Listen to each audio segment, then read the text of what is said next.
ஒரு கிராமத்தில் ராமு என்ற விவசாயி வாழ்ந்து வந்தான். அவனிடம் முத்து என்ற ஒரு நாய் இருந்தது.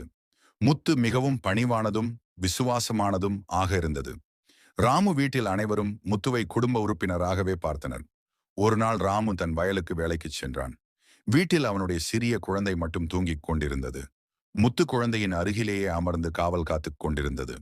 அந்த நேரத்தில் ஒரு பெரிய பாம்பு வீட்டிற்குள் நுழைந்தது. குழந்தைக்கு ஆபத்து வரக்கூடாது என்று நினைத்த முத்து தன் உயிரையும் பொருட்படுத்தாமல் பாம்புடன் போராடியது. கடுமையான போராட்டத்திற்குப் பிறகு பாம்பை விரட்டி அடித்தது. ஆனால் முத்து காயமடைந்தது. சில நேரத்திற்குப் பிறகு ராமு வீட்டிற்கு வந்தான். வீடு முழுவதும் இரத்தத்தை பார்த்து கோபத்தில் முத்துவை அடிக்கப் போனான்.